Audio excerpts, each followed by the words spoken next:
Welcome to the Starting Over Podcast. I'm your host, Edward Shelton, aka Dark Logos, and this is the show where we look at the strategies, tactics, and mechanics behind the game of heroclix.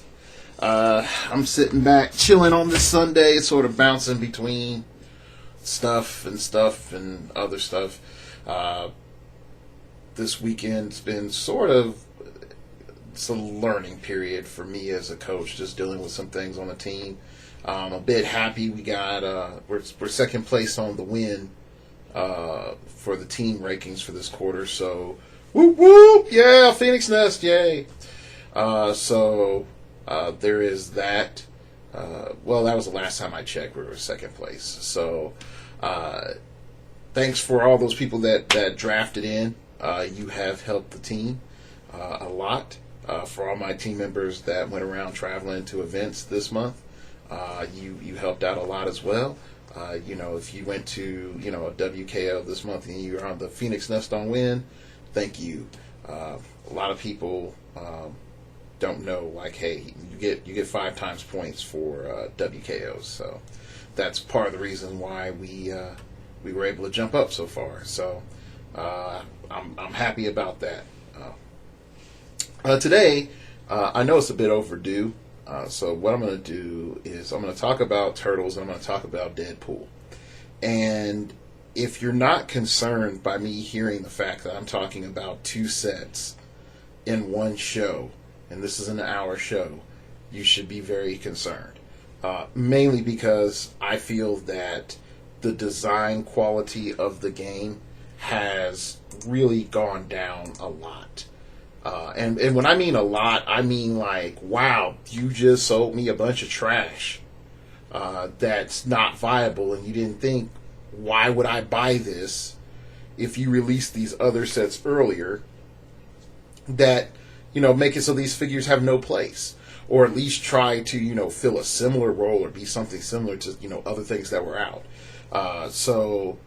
To me, I feel WizKids from a product design perspective doesn't understand their own rotation, doesn't understand the implications of the sets that they're having as a cohesive gel. They're introducing mechanics that I just overall feel that aren't that useful. And there's just a lot of wasted plastic. There's just a lot of wasted plastic. So let's go ahead and get started. We're going to look at the Shredder's Revenge set, or Shredder's Return, sorry. Pretty much, some people will say, like, are the foot soldiers okay? Like, if you like foot soldiers, just pick whatever foot soldier you want. Like, they're really not that great to me. But if you want foot soldiers to do silly foot soldier stuff, just pick whatever foot soldier you want. Other than that, all the comments are pretty much just bad. And I just reset my search criteria because I hit my back button. All right. Anyway, sort of going on. Up next is Splinter. I like Splinter for a couple of reasons. Number one, he's cheap. You can put him on an animal theme team real easily. The second thing is he has Empower for 25 points. And I know some of you would say, like, but I have the Henry. And then I'd be like, Henry's going to be retiring out soon.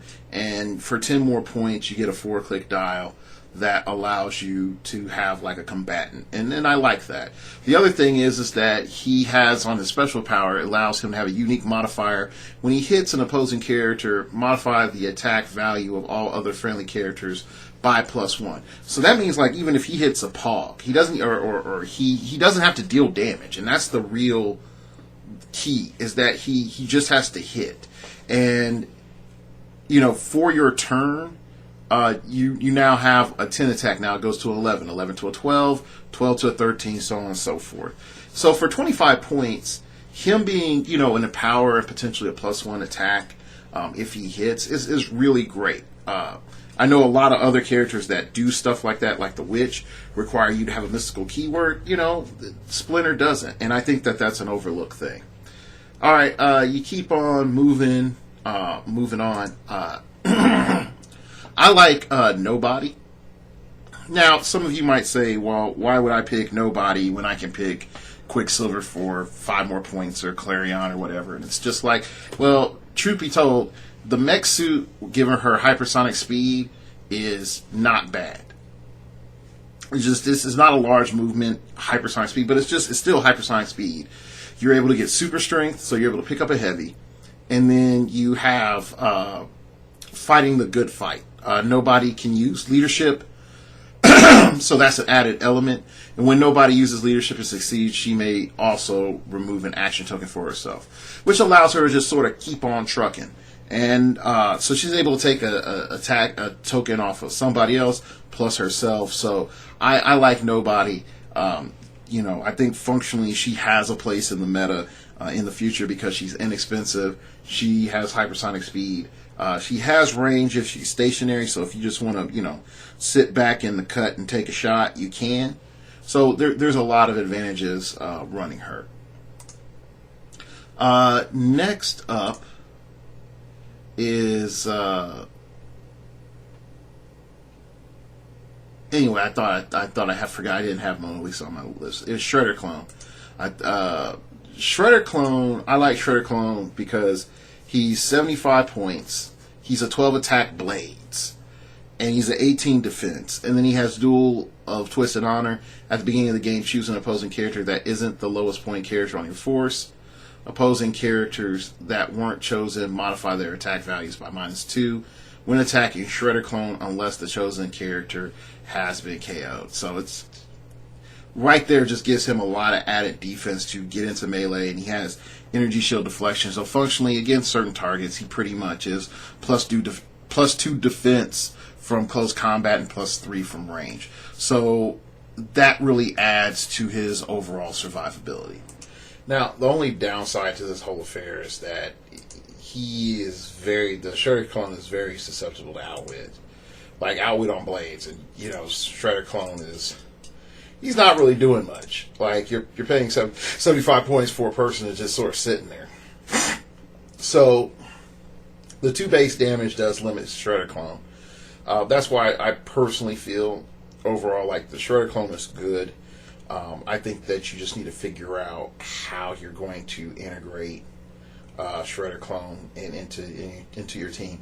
Now, here's the other element. You have the Shredder Elite, which is Shredder Clone can use sidestep. When he moves, after action is resolved, deal 1 penetrating damage to each adjacent opposing character that wasn't adjacent at the beginning of the move. So, I like this. It allows you to sort of get in there. But the key element, I feel, is that until it's retired, Pandora's Box is like a must-play, with this character, because then you could sidestep, do penetrating damage, sidestep out and over to another set of characters, and move out to another set of characters and do that. So there's a bunch of little advantages. I think that's there if you want to play like mini cop car games with the Shredder Clone. I know some people like Sliver. I just think he's a little too expensive with the cruel teachings trait and all the other stuff. It's good stuff, but I just think he's just too expensive for what he does. Alright, so let's go to Space Michelangelo. Now, the main reason I like Space Michelangelo is for a couple of reasons. Reason number one, he's running shot. He only has 5 range, but he has prob, and he's 75 points. So he's a mini attack prob. He has the second trait, we're ninjas, bruh. Michelangelo can use Smoke Cloud as a free action. When he does, characters occupying these hindering markers can use Sidestep. So you combine that with Shredder Clone, and you can have some coolness right there. But that element is really great because now with the Smoke Cloud, you can protect yourself with like stealth pieces, in front of yourself, or you can make that like cool decision. Just be like, hey man, now you have -1 defense. Not -1 defense, -1 attack when I put the Smoke Cloud underneath you. And he could get the full 6 squares of Smoke Cloud just like Storm can. So I like what this figure is offering in terms of support plus attackability. So you're getting a free Smoke Cloud, you're getting you're getting probability control, you're getting some running shot, you're getting some nice utility. So I feel this Michelangelo is like really good for his points.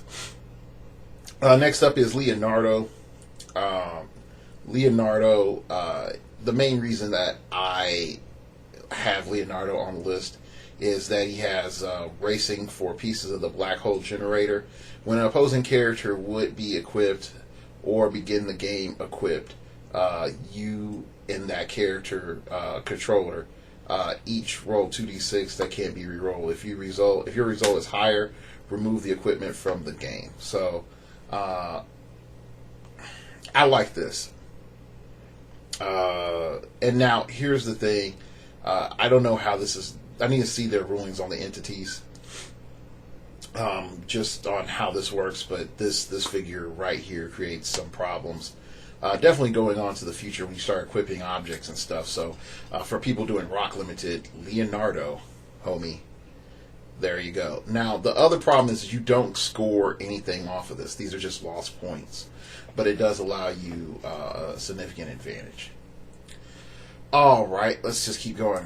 This last bit are like chases, and I'll just sort of list them off in the ones I like. I like Claw Shredder, and I like Mini Shredder. Shiva Shredder and Shark Shredder, I'm not fans of them, even though I know people are like, Shark Shredder, it's awesome. And I'm like, okay, I'm just not feeling it personally. Claw Shredder, main reason I like him is just because his values are okay. The Shredder Elite keyword is great, and he has the Claw Disarm special power, which allows him to have Giant Reach 2, and then give Claw Shredder a free action. Choose a character he's hit with an attack this turn. The chosen character can't make an attack until your next turn.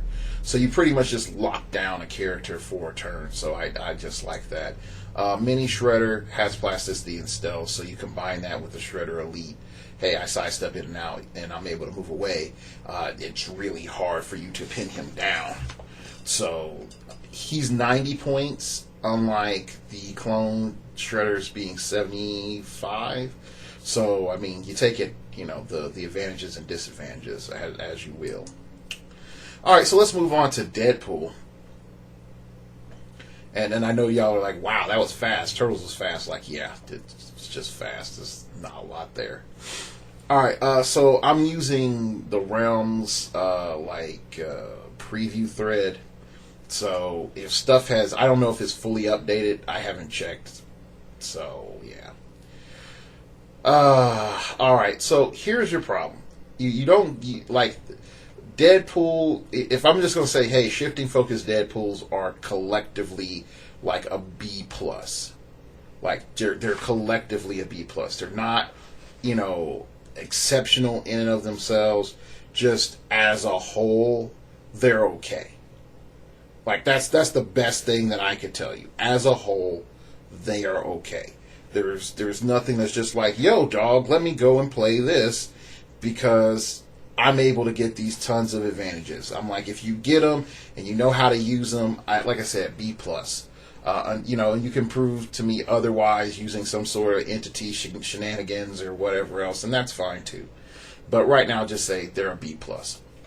Dreadpool is crap, and here's why Dreadpool is crap. Why am I playing this instead of Jakeem Thunder? No reason. No reason for me to. Alright, so next up is Wolverine. Wolverine is ridiculously click deep. Like, hard in the paint deep. There's other, jokes to be made, but this isn't critical clicks.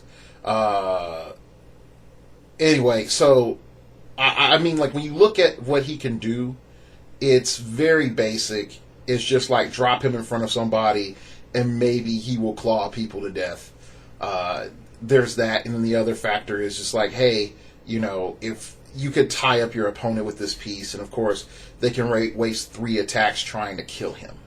Like, he's that stupid.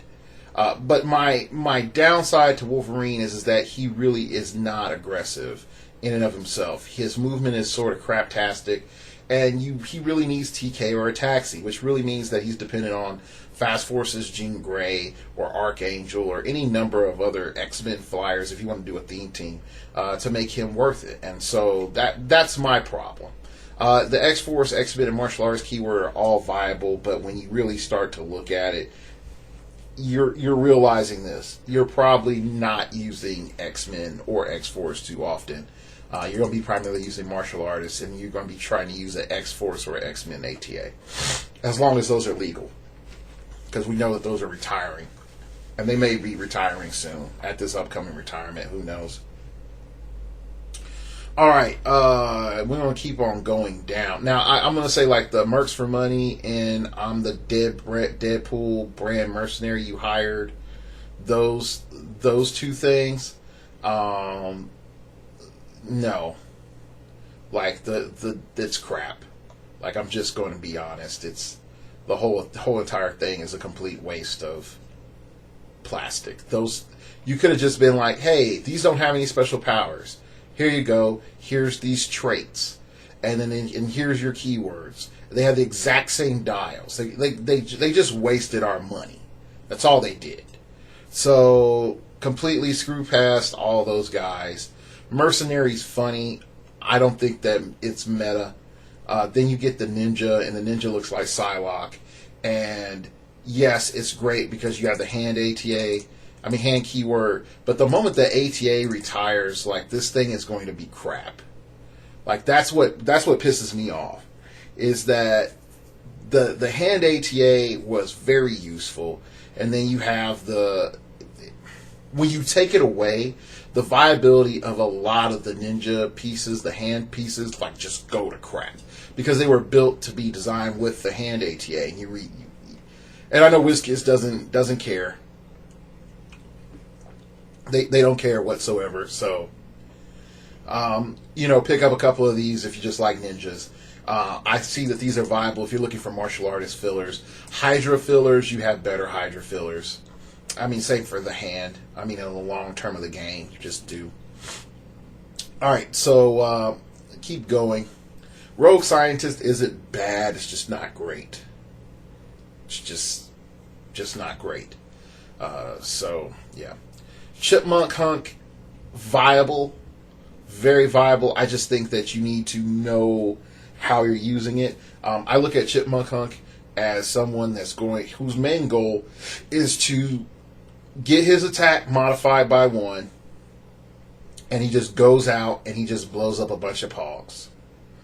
That's it. Like a bunch of pogs that are real close together. He just goes, boop, boop, there you go, did 2 damage. Most of you all don't have anything more than toughness. GG. Those are gone. And that's really it.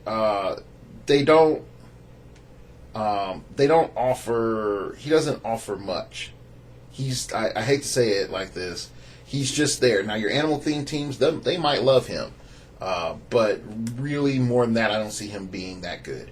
Now, his later dials, with later half of his dials getting perplexed, for 20 points, that's great. But if you're doing a mishmash team, I'm better off with Betty Brant. She offers me way more for my team than Chipmunk Hunt does. So it's up to you. If you want to be aggressive and think you can have your character survive and then get to the perplex, cool. Chipmunk Hunt is your guy. But other than that, Chipmunk Hunt is I give him a B+. He's like okay. Tippy Toe, my home is a tippy-ta-ta-tay. For those who get those references, just leave a comment below. Anyway, Tippy Toe is okay. Tippy Toe will give a free action to 1 damage to an opposing character within 8 squares and line of fire that occupies printed hindering terrain. Now, this is the big thing, is that we don't have a lot of maps with a ton of printed hindering terrain. So there is some issues with that. But I will come back and say it's not a bad power. And the 3 clicks for leap, climb, and 9 attack and 18 defense, and can be a tie up, and then using all your other little silliness with that. That's not bad. So Tippy Toe is viable. I don't think it's like A+ meta. I think it's a solid B-. Until we get a map that's really covered in hindering, then Tippy Toe is going to be really useful for animal themed teams. But the question is, how are you going to integrate him into an animal themed team? We're just going to keep going down. I want to give honorable note to Grizzly real quick. He's just cheap, the melee attacker who's not really horrible. Not great, he's just not horrible, which is something to just say. You Go Girl, You Go Girl is your latest in your line of taxis. And since You Go Girl has no action tokens, she can use the carry ability and carry up to 4 friendly characters that share a name keyword with her, ignoring their speed symbols. Remove a headline token from You Go Girl's card and give her a move action as a free action. Which means that she's like partying around with X-Force Ecstatics. And that's it. Which, again, is not great because Ecstatics is a crap keyword. X-Force is okay. But her bright, colored outfit will clash with, like, Wolverine and X-23's, like, gray and black. So, yeah, that's hilarious. But, yeah, just something to think about. But she's going to be used on fun theme teams, but not so much in the meta. She can't carry just random people around. Next up is Cable, B+. He's not going to be rock worthy, but this dude is bonkers. I played him in Sealed, and actually won a Sealed. I should have bought a lotto ticket that day, but I didn't. So, anyway, that's a side joke. Most people don't know, like, I do horrible in Sealed a lot, unless it's like Team Worlds or something, then I do great. But just at my local venue, when it comes to Sealed events, I'll get blessed sometimes. I'll pull some good stuff, but oh man, I just don't like Sealed. So anyway, Cable is traded stealth, which is huge. He has improved movement, ignores hindering, so he can just get around. But that really doesn't matter because up front he's got his little phasing teleport. Hey man, I can just phase up to you, or and shoot you or punch you. Now you can't use Psychic Blast to my knowledge with his little phasing body slide thing. But 7 range, giving yourself a 12 swing. Yeah, I'll take that.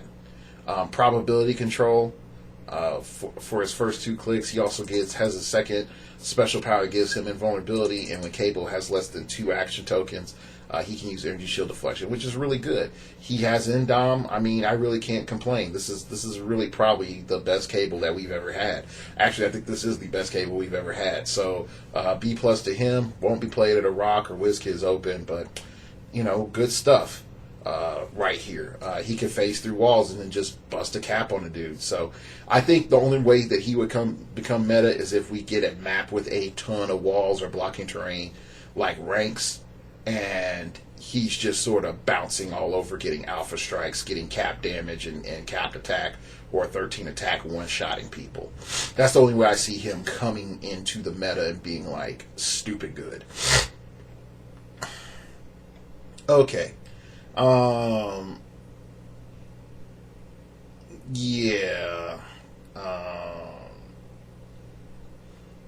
Let's see. All right, let's keep going. Dark Deadpool, played it. It's fun. It has its place. It's just not meta, but his points are low, and he's 7 clicks deep, and it's just good enough, like, for fun stuff. I think that he'll cause some problems for some people, but he's not a game changer. All right. Got another shift to focus Deadpool. Doesn't matter. Domino, I've had to reassess Domino. And here's why I had to reassess Domino. Domino is too expensive as an attacker. She has traded stealth. She has combat reflexes. The improved targeting ignores hindering situation is being calmed down just a little bit, but it still gives priority to those characters. Where I'm looking at is her trait, her bad luck lady trait is complicated. And here's why. Domino can use probability control. So she has traded probability control. When an opposing character re-rolls an attack targeting Domino, immediately modify the attacker's attack and damage by -1. Now you would think, like, okay, so when Domino probs them, then that's it. Actually, no. If someone tries to hit Domino and they miss, and then they prob, it's -1. Let's say they roll and they hit again, Domino can prob, now it's -2. And if they have another prob and they try to re-roll it, then it's a -3. Okay. So, am I saying 3 Dominoes is a limited team that could win? No, I'm not saying that. What I am saying is, if you're able to limit the lines of fire and you run multiple props, Domino goes from being like a B minus character to an A character. Just really quickly. And that's where I look at some things that just concern me with her. She is very fragile, but if you're able to find a way to mitigate her fragileness, she's a really strong character from a from an attack perspective. Sorry, from a control perspective. Now, it's mainly her reacting to what's being done to her versus mainly her being proactive in doing things to other characters, which I understand. Some people would be frustrated with that. But this is actually something that I would say is a little bit more complicated, nuanced piece. That's not that bad. All right. So, all right. We can keep going. Dr. Killbrew is interesting. Mutation enhancement. Unique modifier when an adjacent friendly character hits, if its attack value is higher than its printed value, increase the damage dealt to one hit target by 1. And then late redemption. Dr. Killbrew can use perplex, but only to increase combat values. Dr. Killbrew can use support. When he does, replace the attack value with his target's attack value. That can be good and that can be bad. I mean, yeah, there's usually no one with a 7 attack, but there's some weird characters out there in clicks. And with no defend on those last 2 clicks, it makes it a little bit harder. But the main thing I like about Dr. Killbrew here is that it allows you to increase your damage dealt to the character just by using a special attack power. But then he's stealth and he's outwit and he's 35 points. So some people might say, but hey, Dark Logos, wouldn't I just be better off with, running another perplex or, something along those lines? And I would say, like, look, we're paying 25 points. We're paying 15 points for perplex at the lowest, and we have to activate that perplex. Then we have to ask ourselves, can we get an outwit for 20 points? And I think the answer is no. So when we start to combine it, we can see that we're getting a really cheap deal in Dr. Killbrew, but I also understand how some people would say, like, I'm not feeling it. All right, so we're going to roll down a big bunch because, again, most of the stuff is just crap. Koi Boy, trait. Give Koi Boy a free action and choose an opposing character with an 8 squares and line of fire that occupies water terrain. Unique modifier until your next turn. When that chosen character attempts to move, it must break away as if adjacent to Koi Boy and modifies its breakaway rolls by -1. Just something that, like, if you're able to play on the Trendy War map, this is just gold. This is just gold. So, yeah, I mean, I don't know what else to say. So, there you go. Anyway, keep scrolling. Phantom X sucks. That pissed me off so bad. That Phantom X sucked. Side note, glad to see Feral, like, way overdue as a heroclix character.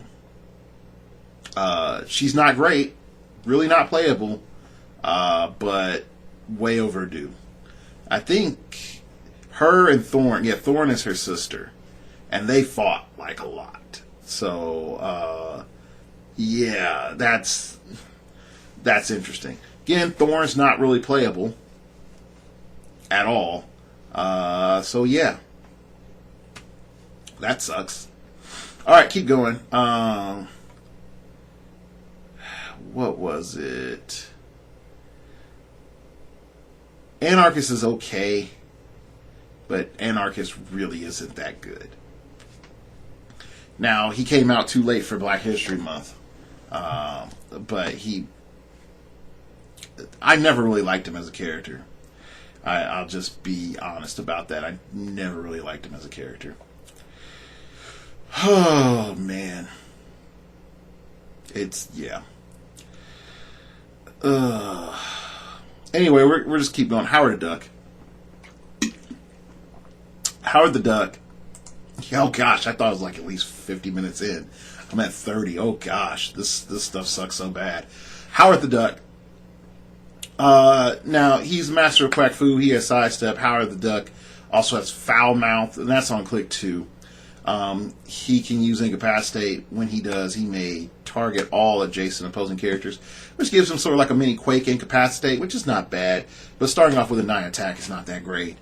He most likely will get knocked into it, which means that he's off the first 3 clicks of his awesome "we can do this the wrong way" or "my way."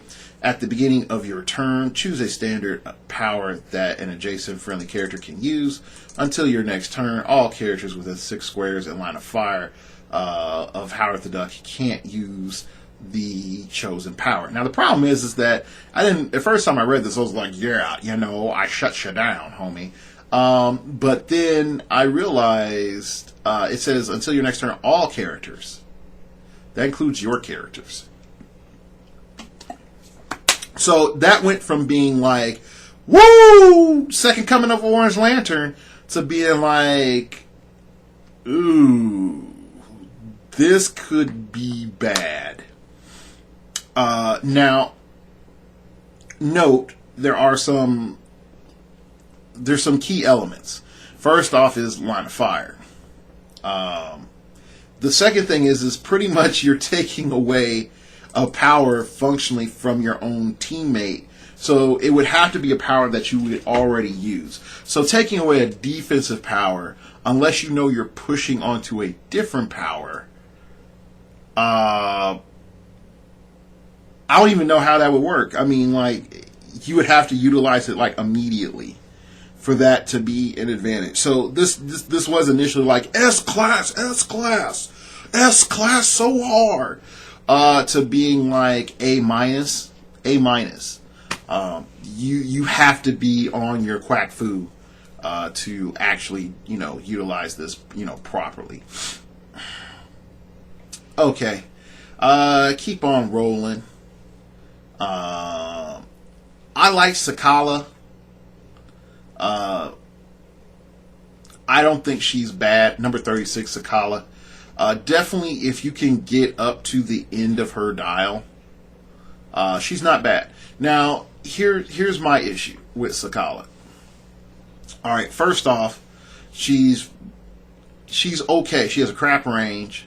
She has shape change. All right, fine. You can push her to prob. And at that point, I'd be like, hey, man, why am I paying for an 80-point prob mind controller? That sort of sucks. But if you play your cards right, with her little steel energy vampiric stuff,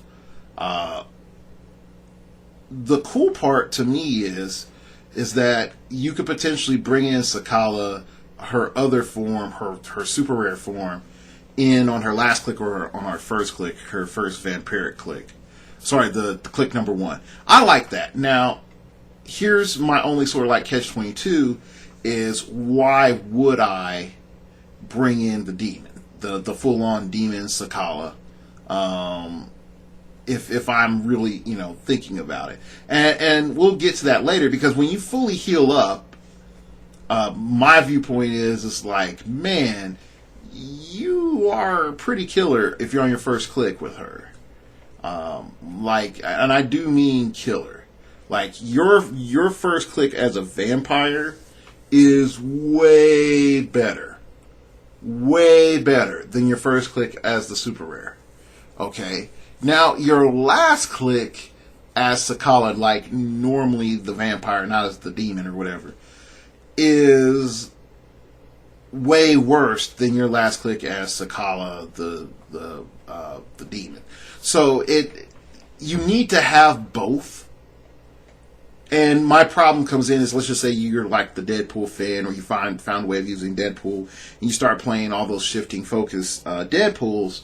Well, okay, you really can't afford to play Sakala in all those Deadpools, or you can't afford to play Sakala in Round Table, So or other shifting focuses or morphs or whatever else. So there's some problems when it comes down to the sideboard, in the metagame right now, because there's a lot of better characters than her. Now, if you want to fully just say, like, I want to be able to heal this character and not have to worry about the little line, then fine. Okay, cool. The morphing in to Sakala is great. The demon versus the vampire. But overall, I gotta say, like, this is like a B+. If you can get it to go off on a team, then great. But she doesn't have any melee options to allow it to easily go off to use the steel energy. And because of that, you're almost stuck being dependent on the Ares card. Because I think the Ares card allows you to use steel energy from melee or range. So, yeah. All right, keep going. Now, I'm not talking about any of the shifting focus ones because, like I said, they're like a B+ together as a force. Like, that's how I'm looking at them. All right. Gosh. Let's go Squirrel Girl. Squirrel Girl is a complicated character, mainly because you have to figure out how are you going to utilize her in the Pog meta, in the future Pog meta. Because she has good competition from, I was going to say Kingpin, but from Penguin. Alright, so Chuckity Chickity Chit Chit Chit Chick. Give Squirrel Girl free action when she has one action token and place a Squirrel bystander adjacent. So you're set up to be an attacker.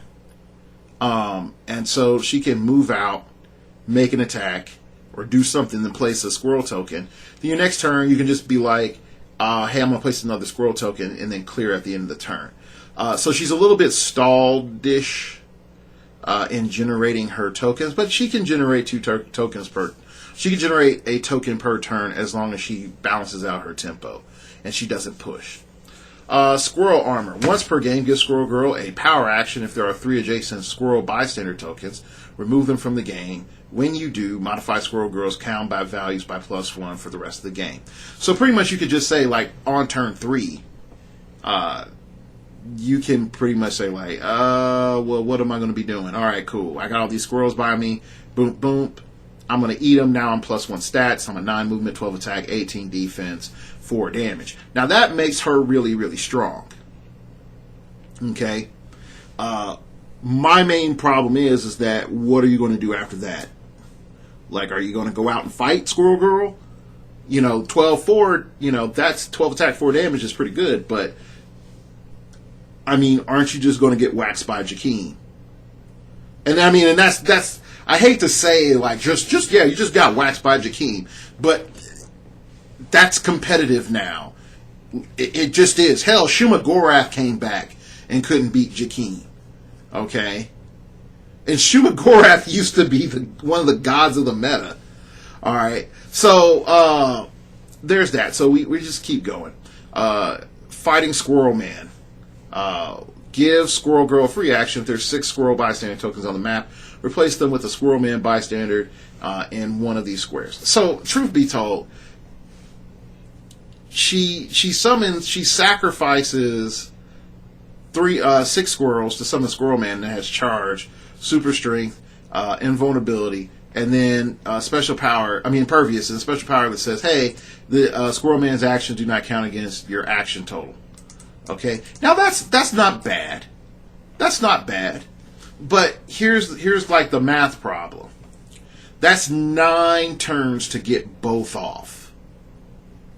Okay? And if you're thinking Squirrel Girl's going to last 9 turns, no.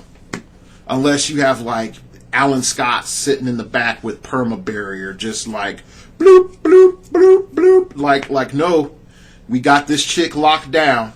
She's protected by us. Every other turn. Him and Poison Ivy. Fast forward to Poison Ivy, just putting up barrier, like, bloop, bloop, bloop, bloop. Just all the time. That's the only way I can see you lasting long enough. 9 turns to get all of that done. Now, and I say this, and when you look at scale, I'm a Brainiac Skullship player.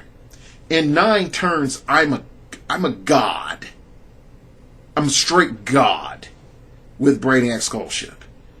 Okay, let me phrase that. He's a god on the battlefield. But again, he's also 200 points and has a crap ton of powers. If I'm investing 85 points, is it worth it? You know, is it really worth it for what is being offered to me? And my back and forth in my head, I'm like, yeah, this is going to be a big deal. But it's not going to be a big deal immediately. Okay? Alright, and I just want to make that clear. This is going to be a big deal. It's just, I don't think it's going to be a big deal immediately. Give it 4 months, 5 months. I think Squirrel Girl might come up and be like, hey, you know, I've got all of the acorns everywhere. I'm holding all the acorns. Just having them. Okay? But until that day comes, she still has a lot of problems. But I still think, like, yeah, she's viable. Those little squirrels are like 8 attack, 1 damage. So, yeah. Alright, we're going to keep going. Negasonic Teenage Warhead. Improved movement, ignores elevation, ignores characters. Precognitive suggestion. Negasonic Teenage Warhead can use mind control. When she does, after actions resolve, she can use Outwit, but only to target the hit character regardless of range and line of fire. That's sort of confusing to me. I mean, that's almost like, hey, I mind controlled you, then somebody hit you and knocked you outside of my range, and then I'm like, yeah, now I can outwit you. I mean, that's the only way I could fully see that being 100% useful. If you need somebody to mind control plus prob, this is viable, but other than that, not as much. Yeah.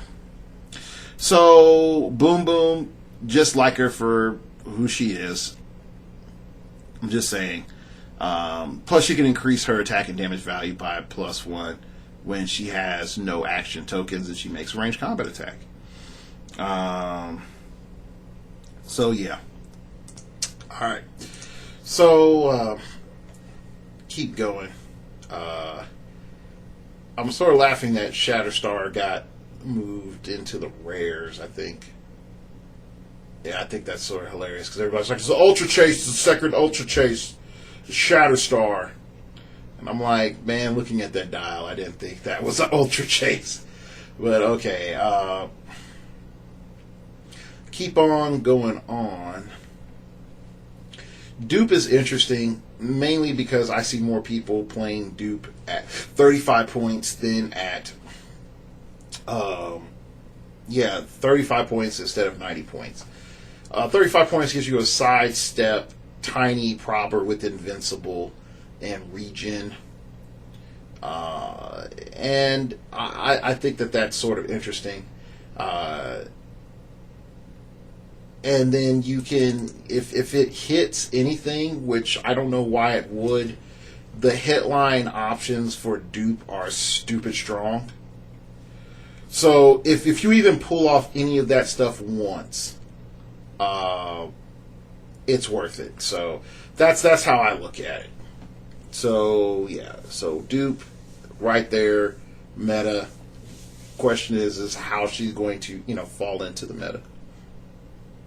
All right, Living Brain. Just shout out to Living Brain, mainly because it's 70 points and it's super deep for a 70-point figure. Regardless for the fact that it really doesn't do that much. It just has the special power, lab assistant with Living Brain or adjacent friendly character with a scientist keyword uses Outwit. Perplex or probability control, its minimum range value is 10. So that right there is that right there is great. Because that takes you back to old school values. So I think if you're playing like a larger point game, then he's definitely a go-to. All right, now here we go. We're in the super rares.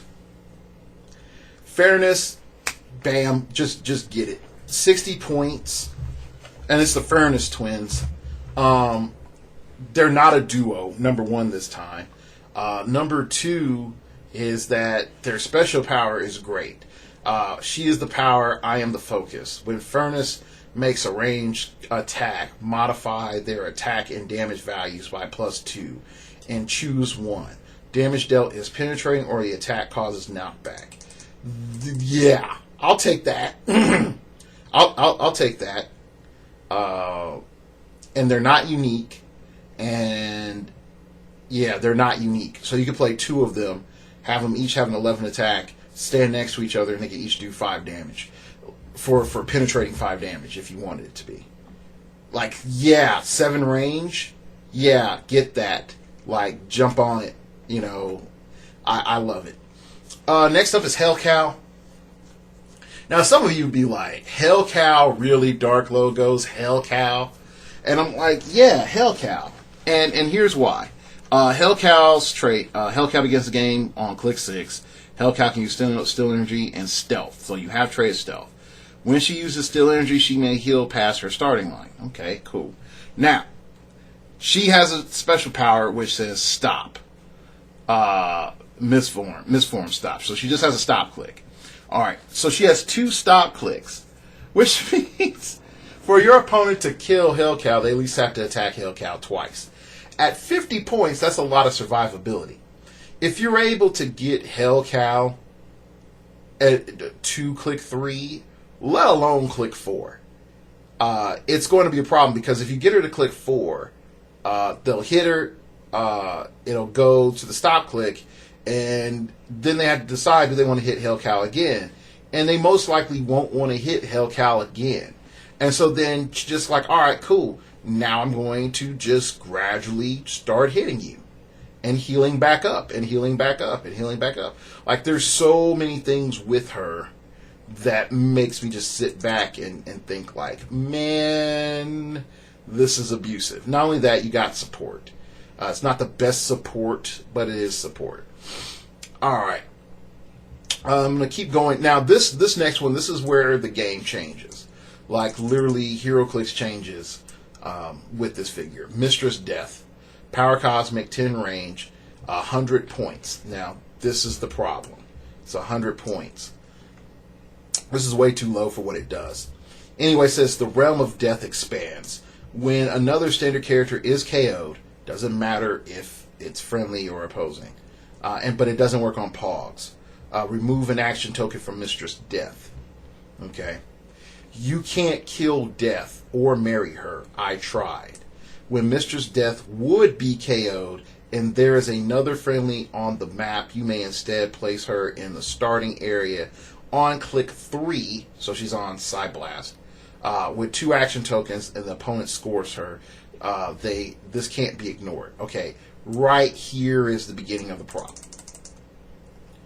So you pretty much have a don't die, and they're like, hey, but guy, we're trying to make it so, you know, with the don't die, you're able to score points. And I'm like, all right, cool, I understand that. But really, this is the reason. The next trait, third trait, is why this is dumb. Touch of Death. When Mistress Death hits with a close attack, immediately place a Touch of Death token on the target's card if it doesn't already have one. For the rest of the game, when a character with a Touch of Death token is dealt damage by an attack, double the damage dealt. Alright, so here's what happens. Mistress Death comes in. She's like, yeah, throw me out there, Sonny. Boom. Pulse Wave. Cool. Hits the whole team. No Touch of Death token is needed. Then you can, try to TK her back or, put her into a different position. Alright, great. You could set her up to make any number of a melee attacks. Just any melee attack. And that's going to hit. Like, up front with a 12 attack, it's going to hit. Now you have that Touch of Death on you. Alright. Oh, guess who's coming up next? Jakeem Thunder. Oh, so I'm about to, get hit. I have Invincible. Jakeem's going to hit me for, 5 damage. Okay, cool. Bring it, Jakeem. Bring it. Oh. Oh, crap. Oh, crap. I just got dealt 10 damage. So I'm taking 5. Even though I have Invincible. Yeah. Yeah.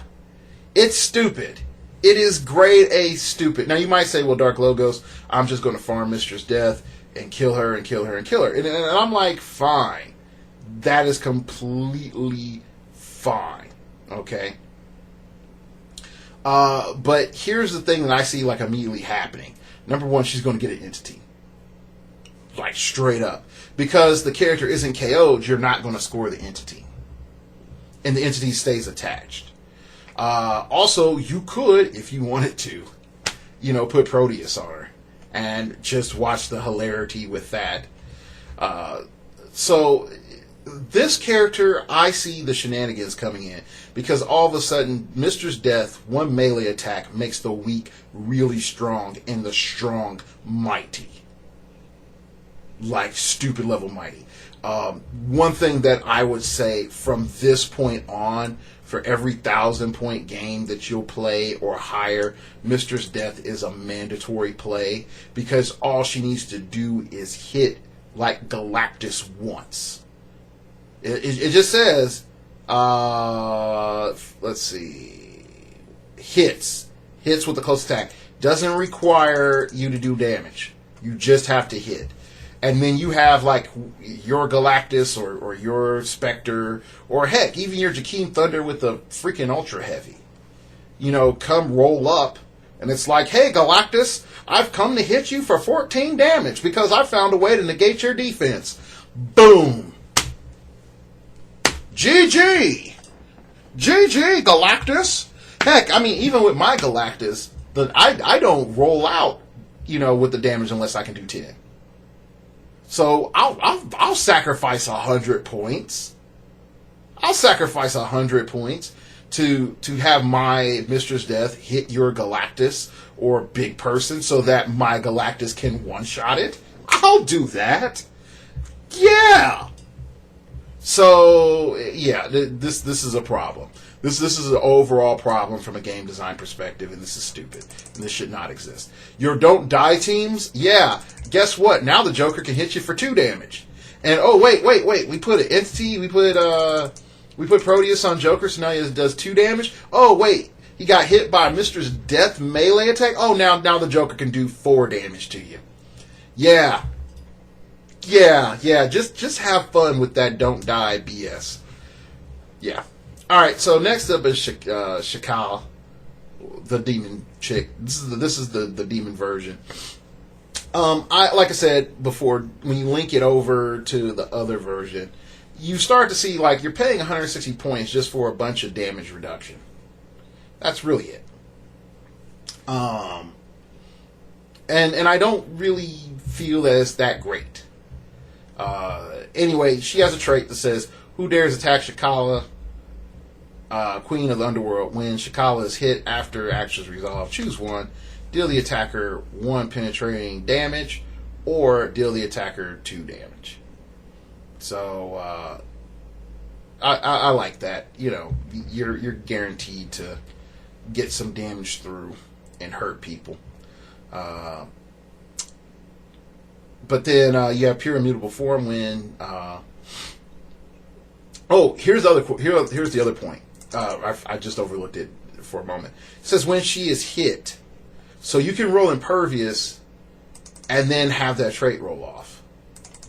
So it doesn't work with shape change or super senses, but it definitely does work with impervious. So just letting you know, you can impervious out and then still deal damage. Pure immutable form, Shakala can use invulnerability. When she does, to reduce damage, unless the attack roll is doubles, reduce the damage dealt by 3 instead. So I find that quite enjoyable right there. Swarm, my man. Swarm is probably one of the best figures that I've seen so far from the set. Because you can just easily fix him in multiple ways. Way number 1, add an entity to him to get his attack up, and then put some form of damage reduction onto him. so he doesn't get poisoned to death. Then you have his trait says only the queen matters unless the attack roll is doubles. Swarm takes no more than 1 damage from attacks. Now you might say, hey, Dark Logos, why would you want to put like damage reduction on him? Again, to make sure he doesn't get poisoned, but also if you encounter a situation, you can still roll impervious. You can still roll impervious. You got super senses and impervious. And if your impervious fail, your trait comes in because it's not a reduction. Okay? It's not a reduction. Alright? So you're not saying like, oh, hey, I can have toughness and stack that with impervious. Nope. That's not it. Impervious just says, hey, if the attack resolves, damage is reduced down to 0. There's no reduction coming in with the trait. So it's like, oh, my impervious failed. Okay, I take 1 click. Whatever. Doesn't matter. I mean, impervious, shape change, super senses, yeah. I'll take that. I'll put another 25 points on Swarm. Yeah, now you're going to say, hey, Jakeem Thunder pulse waves you. Yep, that's completely true. Jakeem Thunder 2-shot pulse wave. Mainly because it doesn't ignore anything. So, yeah. So I mean, it's fun. I mean, Swarm is fun, and that's really, I see. If you can't afford Jakeem, Swarm is not your anti-Jakeem, but Swarm is your guy. You're just like, hey, let me try fighting everything else, and just seeing how it does. He also generates the Bee Swarm with the special power on the first 3 clicks, and each time he hits an opposing character after action resolve, put a Bee Swarm bystander token adjacent to that character unless there already is one.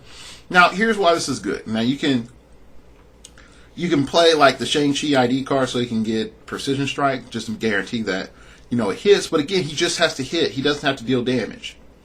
So, as long as the attack hits, you can drop a Bee Swarm. And then the bees have super senses and poison, and their actions do not count against your action total. And they fly and they're tiny. So just right there, just like boom, put the bees out, move them around, get them going. And then eventually it's going to be really frustrating for your opponent because you have every incentive just to sort of gun through those 3 clicks up front and then go back and heal. I'm just being honest. So overall, I'm just saying, like, yeah, Swarm is good. I know he's going to get played. Is he going to beat Jakeem? No, he's not going to beat Jakeem, but I do think it provides some interesting elements in the future. Unfortunately, Swarm is always going to be tied to Jakeem. I mean, just realistically, and this is the reality in which we're going into now. Is that every character is going to be measured is, can you deal with this Apex character? And it's just like Nick Fury before.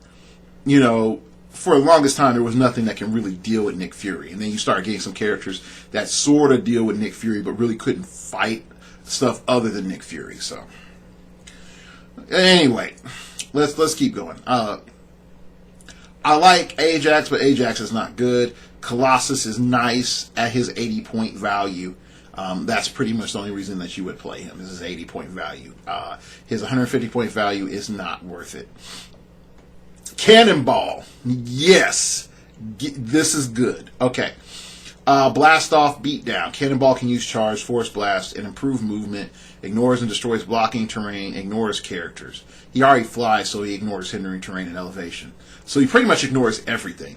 When Cannonball moves 4 or more squares and only in a direct path, increases attack and damage value by +1 this turn. So now he's an 11-4. Now this is key. You really want to line him up with the Jean Grey free TK. So that's the first part, because that will allow you to get that straight line. Okay.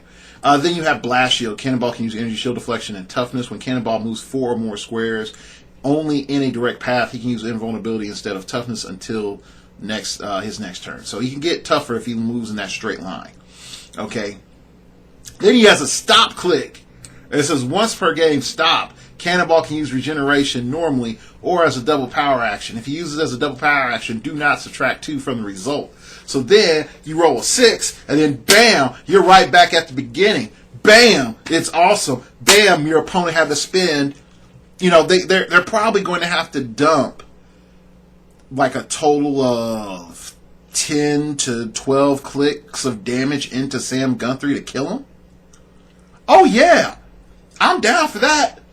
Sign me up for Sam Guthrie. I'm getting my country on. Country. It's like my father was a coal miner, and I and my family developed mutant powers because his DNA was so damaged by the amount of carbon that he came in. Anyway. So yeah, Sam Guthrie, Cannonball, my man. New Mutants ATA is boss. X-Force ATA is pointless. Any of the X-Men ATAs is great. Personally, I'm a fan of Sam, and when he graduated and became part of the X-Men from New Mutants, I was super happy. Alright, next up is Hammer. Okay? Hammer is great. He's 50 points. He has custom-built hover chair. Hammer can't carry characters that are his size, so he could carry smaller size characters. And I want to say this. No, he can't carry larger size characters. But yeah, if you could make him colossal, that would be hilarious because then he can carry everybody. All right, that's more like a personal tank. Is a special power.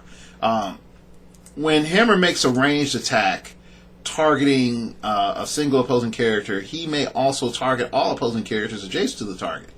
When you do, modify Hammer's damage value by +1 for each hit target. So he has 2 people next to him. Boom! I increase my damage. I increase my damage to 4. Oh, you got 3 people next to you. I'll cap out and increase my damage to 5. Now here's why this is important.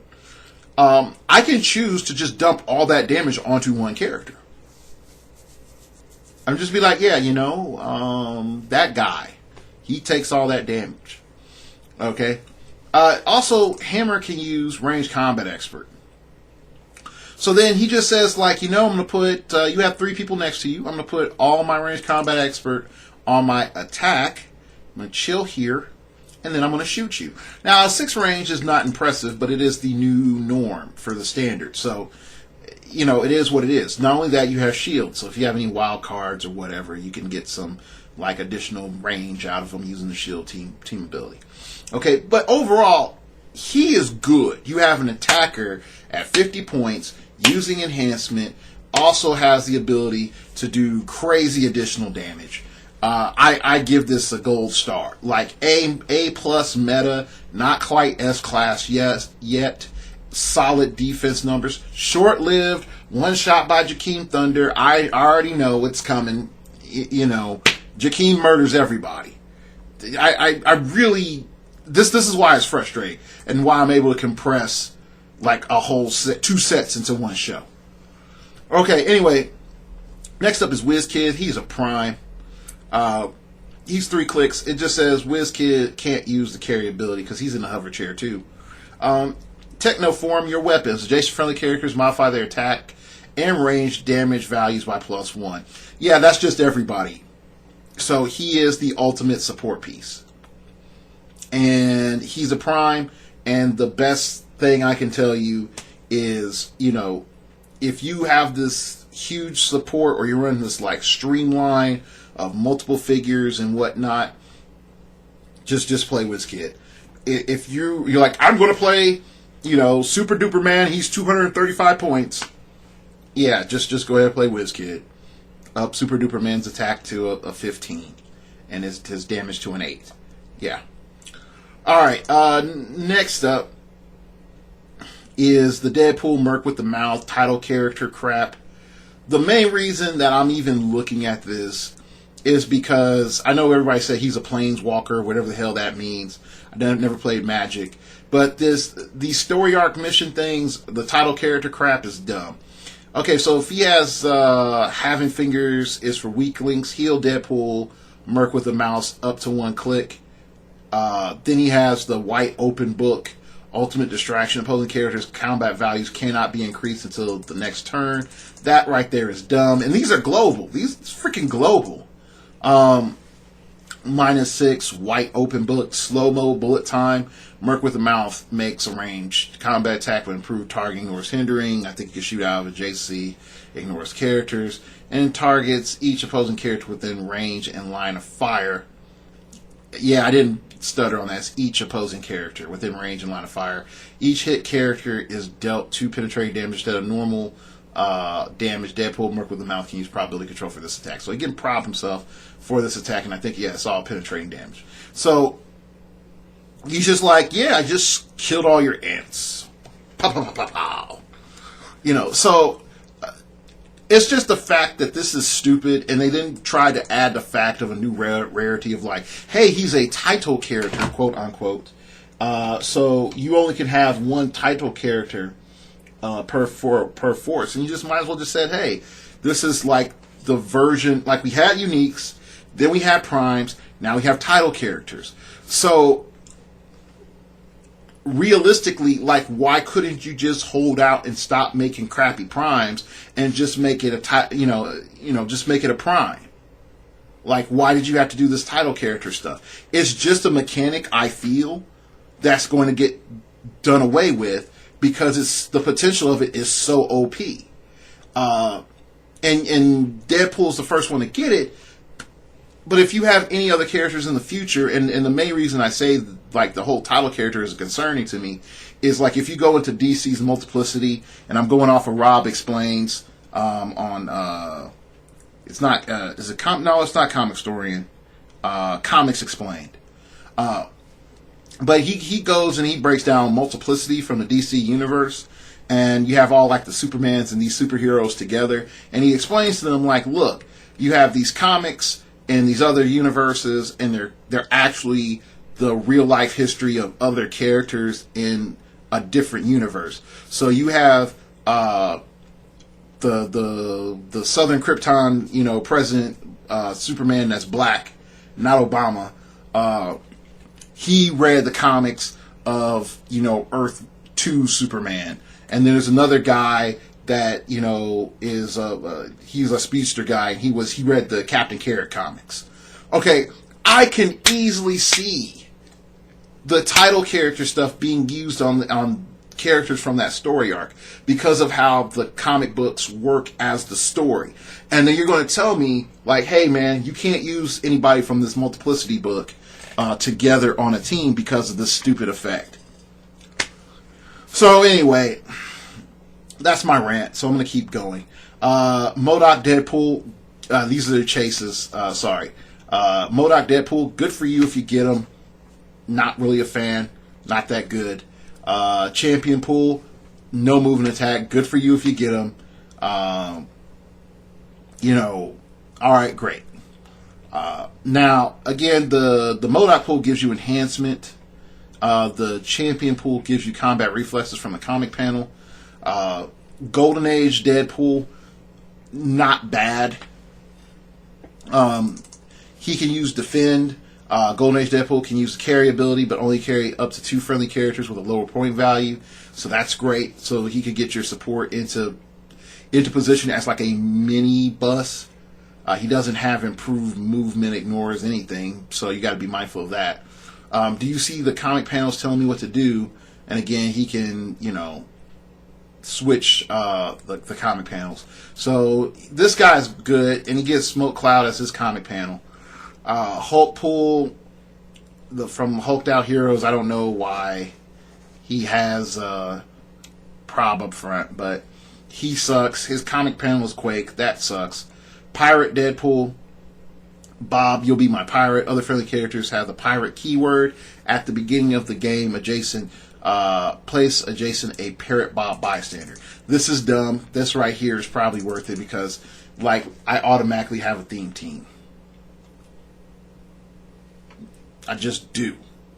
And if you have anything that's like, hey, gotta share a keyword with me, all of a sudden Pirate Bob, Pirate Deadpool says, yeah, man, we all share a keyword now. And so, yeah, that's why this is dumb. So this guy is meta, like B+ meta, B- depending on how some things come out, but he's a wait and see character. Comic panels, again, blah, blah, blah crap. My solid gold gun with diamond bullets, the compensator. Pirate Deadpool can use Penetrating Psychic Blast. When he does, replace his attack value with the highest attack value from all characters on the map, which means, yeah, it's an unmodified attack. I mean, sorry, he can get a modified attack and then replace it and then modify it. So it's completely stupid. It's the Envy Relic as a power. So yeah, and it's global. It's global. So yeah, this is dumb. He's meta. You just need to find ways to up his damage. Pirate Bob has Perplex, so there you go. Right there. He can up his damage right there. Pool Captain, nope, don't play this. You get Precision Strike from him, the comic panel. And then Pirate Deadpool, he gives you Energy Shield Deflection. And then, Pool Captain gives you Precision Strike. So Pool Captain is really only good for Precision Strike. Pulp Deadpool gives you Stealth, and that's nice. But for 100 points, I really am not a fan of what he does. It's not bad. It's not great. I just don't like it. Okay. And, yep, I just navigated off the page. Alright, going back. Alright, here we go. Venom Pool meta, mainly because he has the ability to say, hey, you only can use probability control once. And if you're an opposing character. And he has +1 target, so that's not bad. Other than that, from a combat perspective, Venom Pool is sort of crap unless you can find a way of giving him charge. Yeah, I'm just going to be honest with it. Charge or running shot or something, but his comic panel is okay. And then you have the freaking Ultra Chase Deadpool, which is 140 points. And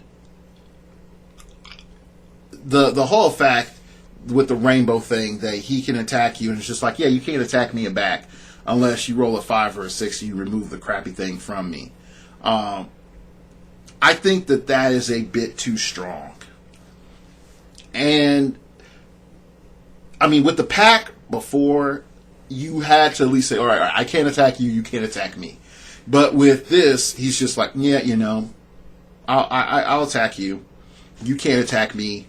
This is what equality looks like. So, I don't like it.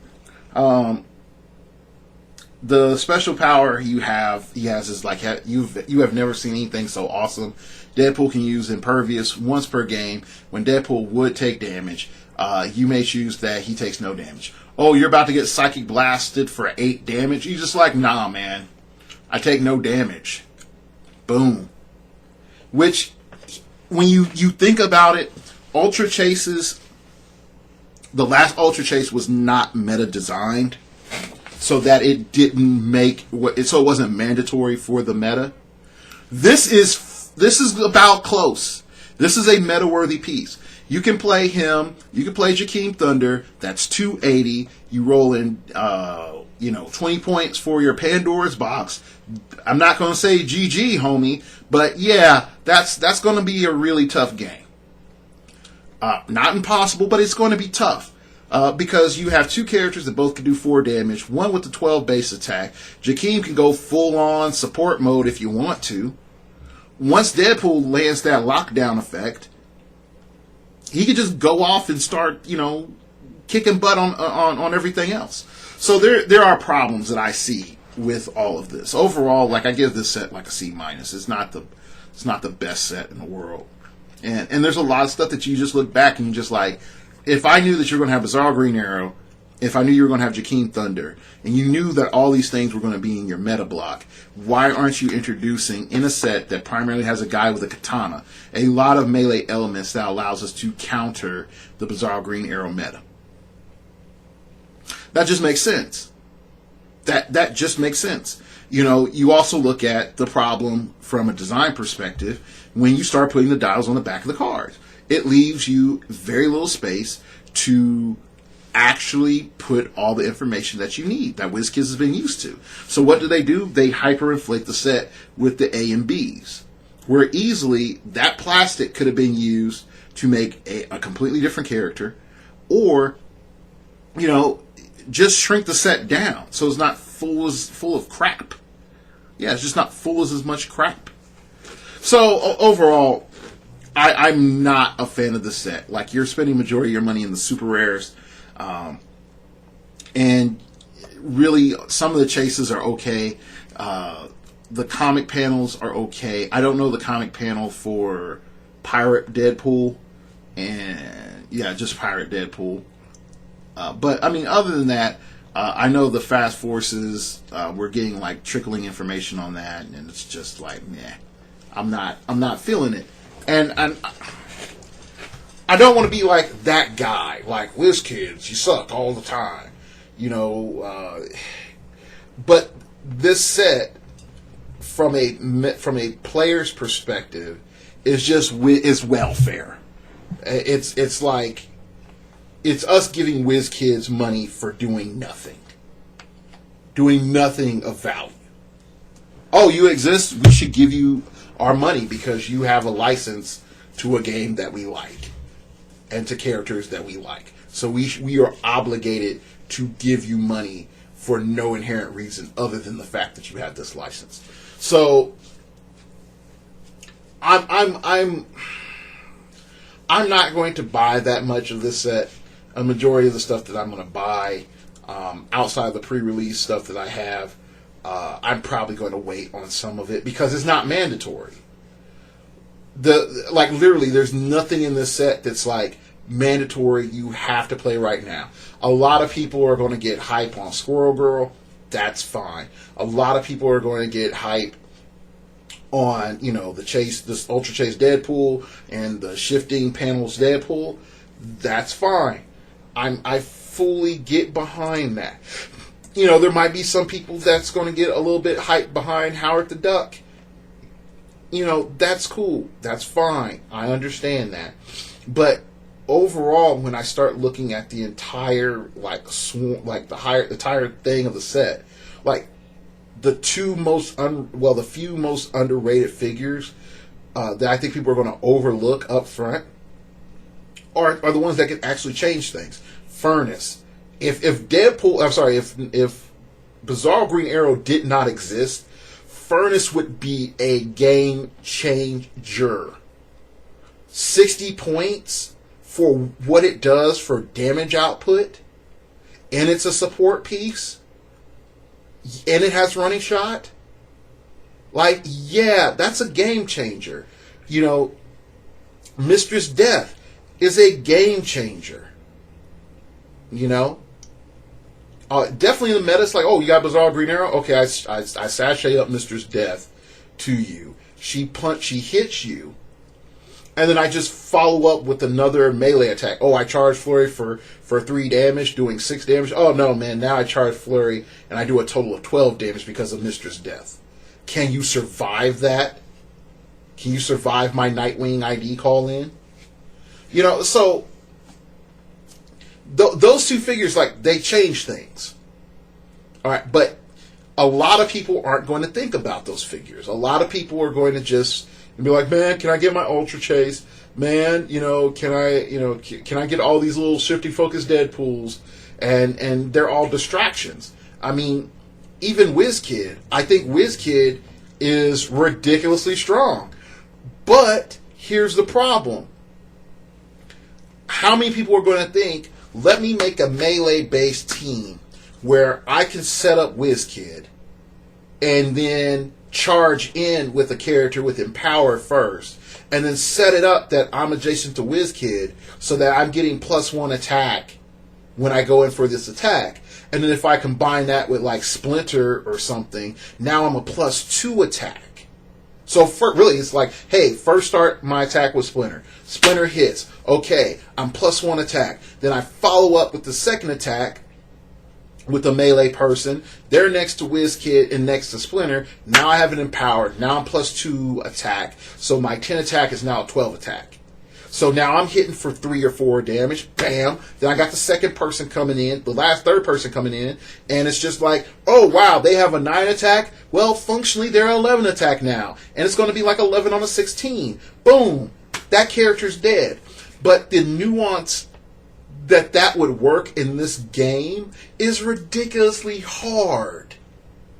Like WizKids, you want us to play melee, but you want us to buy an Ultra Chase to babysit our figures as we walk down the field so that then we can play melee, not realizing that there's an extreme advantage to playing Hypersonic Speed. There's an extreme advantage to playing freaking Jakeem Thunder, who has the most ridiculous amount of flexibility in the game right now because you didn't learn your freaking lesson from Super Scroll. And I like Super Scroll.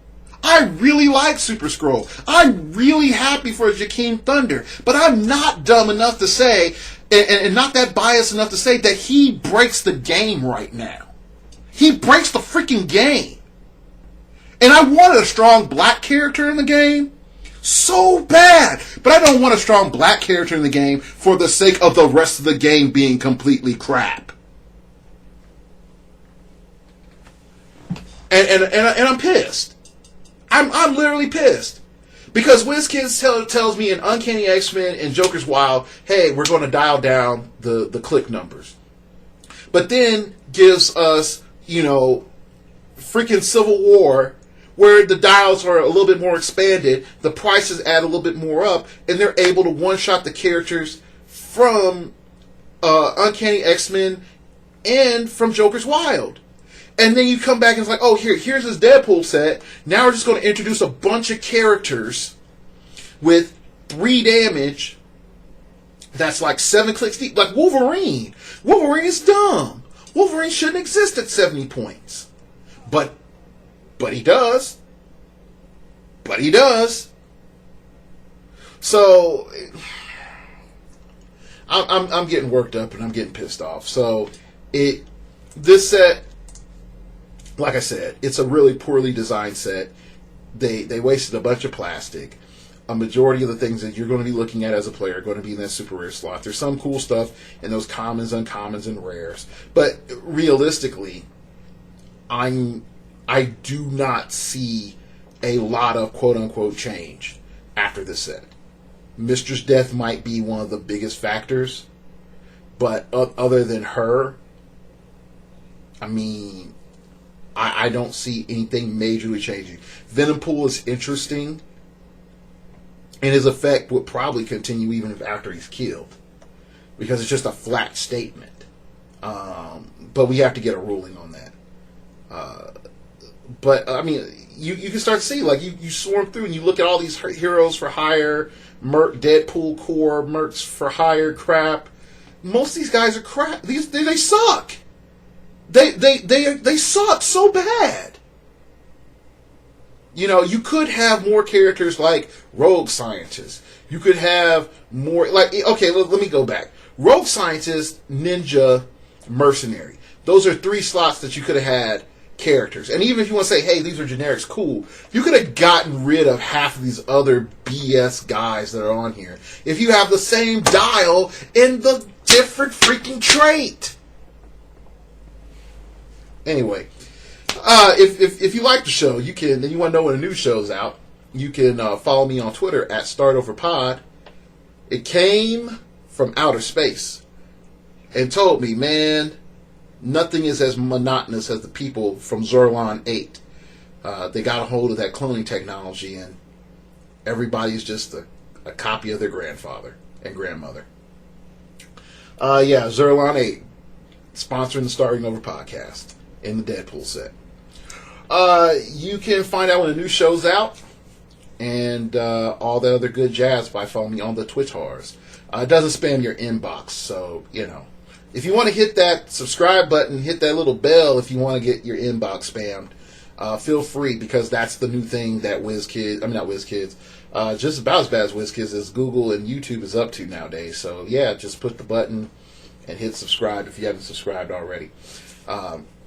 You can email me at startingoverpodcast@gmail.com. That's startingoverpodcast@gmail.com if you wish to opine. Keep it piffy, keep it interesting, keep it awesome, baby. Oh man, just let me know what you think of this set.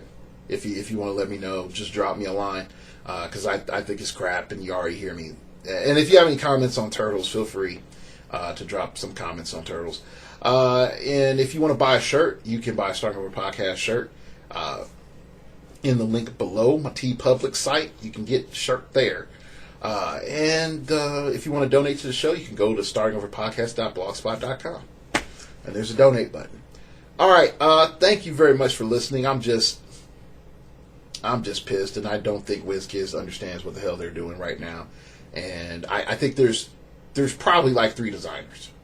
Like, one guy's working on one set. Like, I think the designer that worked on Uncanny X-Men worked on Joker's Wild, and there's a different designer that worked on the Slop set, and then there's a different designer that worked on the Deadpool set. That's it.